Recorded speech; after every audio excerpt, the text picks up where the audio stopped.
Nakikita niyo ba ako? Or natabunan na ako sa paninda ko? Check out kayo. Ano ba yung nakapin dyan, guys? Lag ka, friend. Ha? Lag ako? Wait lang ha. Naglalag. Nasusulaw po ba kayo? Good afternoon po, ma'am. Okay. Thank you so much, Noel Teresa. Naka-on kasi yung light ko, guys. Kasi I was taught na hindi niya ako makikita. Sa sobrang liwanag ko dito, guys. Ano kasi yung mata ko kasi talaga may diferensya na nga kasi mata ko, kaya pagpasensyahan niyo na ako, guys. Kaya mag-check out na kayo dyan. Nag-lunch na po ba kayo? Nakakasilaw pa rin ang kagandahan mo. Ay, Hoy. Aga-aga. Okay na, tanaw na tanaw yung kulay niyo po. Okay, mag-check out na kayo dyan. Guys, pabintahin nyo muna ako para mamaya for the chismis na tayo. Lods, kumain ka na ba? Kaninang breakfast, lunch, hindi. Nag-diet ako. Pag mga CEO kasi daw, ganito daw yung suot para nasubrahan na ulit. Okay na yung ganyan, ano ba yun? Akala ko hindi pa kasi sabay sana tayo kumain. Ano bang ulam mo? Hindi, ngayong lunch, hindi pa ako kumain, guys. Kanina lang yung morning.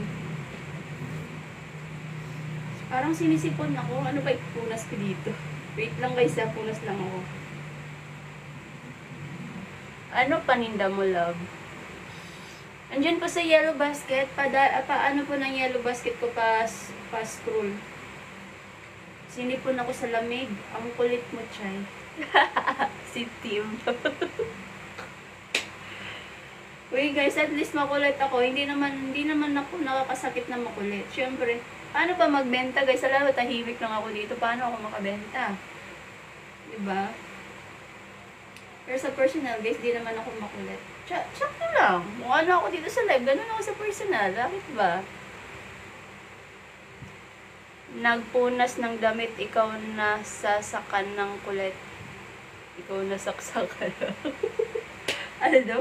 Nagpunas ng damit, ikaw nasaksakan ng kulit. O at least, hindi ako dito nag-eme-eme. Kung ano ako, guys, pinapakita ko sa inyo. Wala kasi, malayo kasi yung tissue ko, guys. Aabutin ko pa ba? Thank you so much. Thank you so much, Prikitik, for sending a heart. Thank you so much. Mayroon na dalawa. Alin po yung dalawa? Thank you so much, Esprikitik. Salamat sa mga parosas sa'yo, Esprikitik. Thank you. Uy, ang bait ni Esprikitik. Napaka-solid viewers ko to sa Esprikitik eh. Tapos mahilig talaga to siya mag-send sa akin ng mga parosas ng ganyan. Uy, ang dami naman. My God, nakakahiya. Oh my gosh. Uy, thank you so much. Baka meron ka pang ibang bigyan, Esprikitik.